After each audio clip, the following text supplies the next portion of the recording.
మార్కాపురం జిల్లాను రాష్ట్ర కేబినెట్లో ఆమోదించినందుకు ముఖ్యమంత్రి నారా చంద్రబాబు నాయుడుకి రాష్ట్ర మంత్రి మండలికి మార్కాపురం శాసనసభ్యులు కందుల నారాయణ రెడ్డి కృతజ్ఞతలు తెలిపారు. మార్కాపురం పట్టణంలోని 2వ వార్డులో ఏర్పాటు చేసిన కృతజ్ఞతా సభలో ఎమ్మెల్యే కందుల నారాయణ రెడ్డి ముఖ్య అతిథిగా పాల్గొన్నారు. ముఖ్యమంత్రి చిత్రపటానికి క్షీరాభిషేకం చేశారు. సభలో ఎమ్మెల్యేకు పూల వర్షంతో స్వాగతం పలికారు. ఎమ్మెల్యే మాట్లాడుతూ గత 5 ఏళ్ల వైకాపా పాలనలో పశ్చిమ ప్రాంతానికి అభివృద్ధి జరగలేదని, వెలుగొండ ప్రాజెక్టు పూర్తి చేస్తామని హామీ ఇచ్చి వైకాపా ప్రభుత్వం మోసం చేశారని విమర్శించారు. వైకాపా హయాంలో పలు పథకాలకు జగన్ పేరు పెట్టినప్పటికీ ప్రజలకు ఇచ్చిన హామీని నెరవేర్చిన చంద్రబాబు నాయుడు గారి పేరును జిల్లా కోసం పెట్టడంలో తప్పేమీ లేదని పేర్కొన్నారు.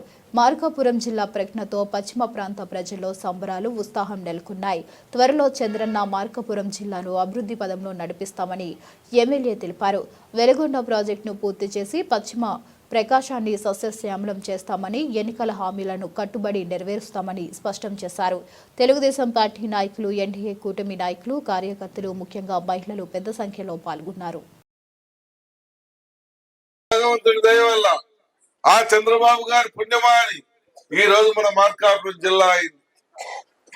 మనం జీవితాంతం ఆయన రుణం తీర్చుకోలేం. జీవితాంతం ఆయన్ని దేవుడి మాదిరిగా చూసుకోవాల్సిన సమయం. ఎందుకంటే ఇది అనితర సాధ్యం. అడిగితే ఎక్కడ తంతాడో, ఎక్కడ గూటిస్తాడో అని అడగటానికి భయపడ్డ ఆ పార్టీ నాయకులు కూడా ఈ రోజు ఒక మంచి కార్యక్రమం సాధించి పెట్టారు. మన వాళ్ళు అని చెప్పుకునేటువంటి గొప్ప విజయం ఈ రోజు మన మార్కాపురం జిల్లా. ఈ జిల్లాని మనమందరం స్వాగతించుకోవాలి. మనమందరం కలిసి పంచుకోవాలి. మనమందరం కలిసి పనిచేసి మన జిల్లాని మన కాళ్ళ మీద మనం నిలబడేలా చేసుకుంటూ మన జిల్లాను అభివృద్ధి పరచుకోవాలి. అయితే దీని మీద ఎప్పుడెప్పుడు బురద చల్లుదామని చూస్తూ ఉంటారు, ఎప్పుడెప్పుడు ఇబ్బంది పెడదామా అని చూస్తూ ఉంటారు. ఒక ఆయన ఏమన్నాడు అంటే, ఈ మధ్య జిల్లా ఇచ్చిండు స్వాగతిస్తా ఉన్నాం, కానీ మొండెం ఇచ్చింది తరలేదు అని చెప్పి మాట్లాడాడు. తల ఏదో అంటే దొనకొండ అంట.